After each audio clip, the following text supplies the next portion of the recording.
Already ప్రాణాలు పోయినాయి, ఒక నిరుపేద తల్లి చనిపోయింది, కొడుకు చావు బతుకుల మధ్యలో ఉన్నాడు.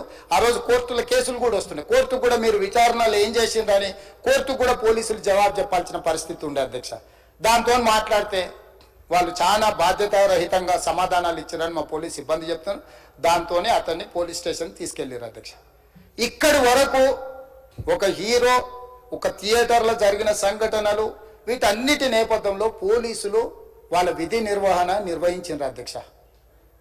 ఎప్పుడైతే అతను పోలీస్ స్టేషన్కు తీసుకెళ్ళిందో కొన్ని రాజకీయ పార్టీలు పైశాచికంగా ఎంత నీచంగా నన్ను తిట్టుకుంటా పోస్టులు పెట్టిండ్రంటే, అంటే తెలంగాణ समाजంలో మలక్పేట్ बलाला साहब के कॉन्स्टिट्यूंसी के वोटर है, उन लोग मलकपेट के छोटे नौकरी, उसका नौकरी अकबर साहब वो 30,000 नौकरी करता है, उसके परिवार में कोई कमाई नहीं है, एक एक टिकट 3,000 रुपए में खरीदा, वो बच्चा उनका फैन है बोल के उनके परिवार 12,000 रुपए रखकर 4 टिकट खरीद के पिक्चर को गए। 30,000 महीने को कमाने वाले నెలకు 30,000 జీతంతో పనిచేసి ఒక ప్రైవేటు చిన్న దాంట్లో ఉద్యోగం చేసుకునే తండ్రి తన కొడుకు ఆయన అభిమానాన్ని కుటుంబము 12,000 రూపాయలు 3,000కు ఒక టికెట్ 12,000 రూపాయలు పెట్టి సినిమా థియేటర్కి వెళ్తే థియేటర్లో చనిపోయిన 11వ రోజు వరకు వీళ్ళు ఎవరు హీరో కానీ ప్రొడ్యూసర్ కానీ ఎవరు కానీ ఆ కుటుంబాన్ని, చనిపోయిన కుటుంబాన్ని కానీ హాస్పిటల్లో చావు బతుకుల మధ్యలో ఉన్న పిల్లవాడిని పరామర్శించడానికి కూడా పోలేదు అధ్యక్ష. ఇది ఏ రకమైన మానవత్వం అధ్యక్ష? నాకు అర్థం కాలేదు.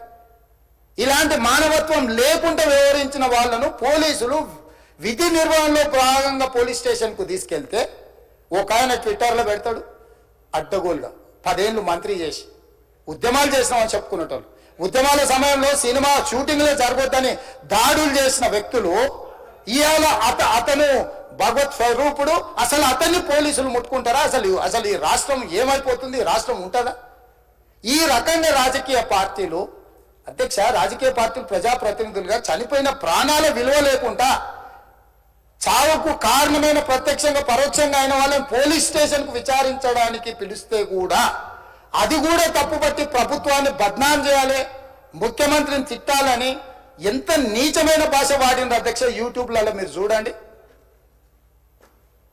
నాకేముంటుంది అధ్యక్ష? ఏంది ఆ సినిమాకు స్పెషల్ రిలాక్సేషన్స్ ఇచ్చి ఇవాళ సినిమా ఏదైతే వ్యాపారం చేసిందో సినీ పరిశ్రమను ప్రోత్సహించాలని మొదటి వారం అత్యధికంగా సినిమా ధరలతో టికెట్లు అమ్ముకోవడానికి, స్పెషల్ షోలు వేసుకోవడానికి, బెనిఫిట్ షోలు వేసుకోవడానికి ప్రత్యేకమైన అనుమతులు ఇచ్చింది నా ప్రభుత్వమే కదా, మా ప్రభుత్వమే అధ్యక్ష.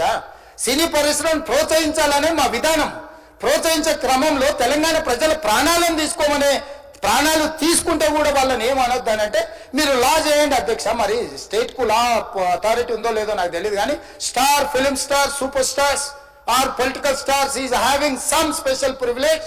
If they murdered anyone also we need not to prosecute or otherwise we need not to book any case against these personalities అని మనం మీరు చట్టం చేస్తా అంటే సినీ ప్రముఖులకు కానీ రాజకీయ ప్రముఖులకు కానీ స్టార్లు అని ఫీల్ అయ్యే వాళ్ళ పట్ల ప్రత్యేకమైన చట్టం ఉంటుంది, వాళ్ళ మీద కేసులు పెట్టొద్దని మీరు ఏమైనా చట్టం చేస్తే ఆ చట్టం అమలు చేస్తాం అధ్యక్ష. ఈ రోజున్న డాక్టర్ బాబాసాహెబ్ అంబేద్కర్ ఇచ్చిన చట్టం ప్రకారము దీనికి కారణమైన వాళ్ళను, ప్రత్యక్షంగా పరోక్షంగా కారణమైన వాళ్ళందరి మీద కేసులు కట్టి పోలీసులు విచారణ చేయాల్సిందే, బాధితులను శిక్షించాల్సిందే అధ్యక్ష. సో ఈ రోజు ఆ కుటుంబాన్ని ఆదుకోవడానికి ఈ రోజు కూడా ఆర్థిక పరమైన విషయాల్లో కానీ దీంట్లో కానీ వాళ్ళు ఎవరు పెద్దగా ఆసక్తి, కనీసం సినిమా వాళ్ళు ఒక్కరోజు అతను పొయ్యి వస్తే సినీ ప్రముఖులందరూ అతని ఇంటికి వెళ్ళి అతనికి మొత్తం ఏదో కాళ్ళు చేతులు యాక్సిడెంట్లో పోయినట్టు కన్నీళ్లు గారుస్తారు. ఈ సినీ ప్రముఖులు ఒక్కరైనా హాస్పిటల్కి పోయినరా అధ్యక్ష? నేను సూటిగా తమ ద్వారా సినీ ప్రముఖులను నేను అడుగుతున్నా అధ్యక్ష. తల్లి చనిపోయి 9 సంవత్సరాల పిల్లగాడు బ్రెయిన్ డెడ్ అయ్యి ఆక్సిజన్ అందక 20 రోజుల నుంచి హాస్పిటల్లో కోమాలో ఉంటే ఈ సినీ ప్రముఖులు ఒక్క రోజు కోసం పోలీస్ స్టేషన్ పోయిన ఇంటికాడ క్యూ కట్టి ప్రభుత్వాన్ని తిడుతున్నారు, నన్ను తిడుతున్నారు, అతన్ని పరామర్శిస్తారు. ఏమైంది అధ్యక్ష? అతను కాలు పోయిందా, కన్ను పోయిందా, చేయి పోయిందా, ఏమైనా కిడ్నీలు దెబ్బతిన్నా, ఏమైంది?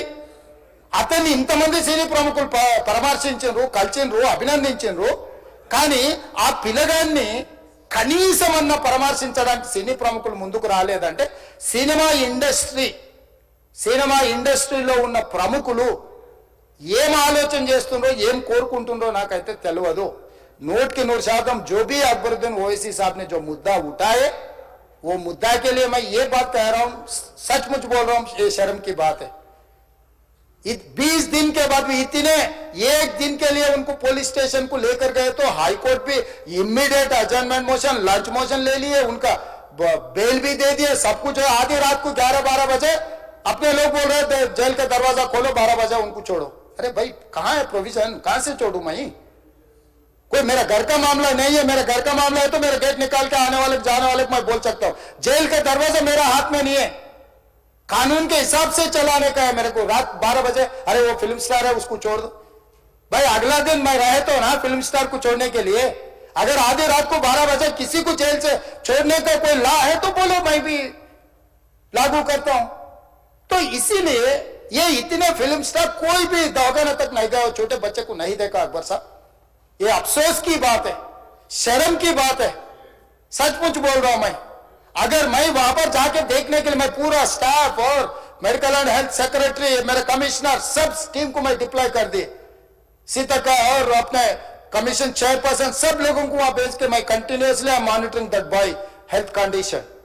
सो ये कैसे, कहां जा रहे हैं हम लोग भाई? उन लोगों को जिम्मेदारी दी नहीं है, हम समझ भी सकते है नहीं है वो बात अलग है, मगर कुछ पॉलिटिकल पार्टीज 10-10, 20-20 साल जो रिप्रेजेंट किए, मंत्री किए, वो लोग मुझे गाली दे रहे हैं। उसके ऊपर कैसा केस लगाते, वो मेरा दोस्त है भाई। आपके लिए, आपके दोस्त के लिए कोई नया कानून बनाना है तो बनाओ, देखेंगे।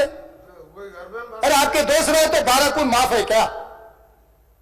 मेरे भाई के लिए भी माफ नहीं है, आपके लिए कहां से माफ करूं मैं? मेरे परिवार के लिए भी कोई नया कानून नहीं है। स्पीकर साहब, मैं ये कुर्सी में बैठा हूं, जो कानून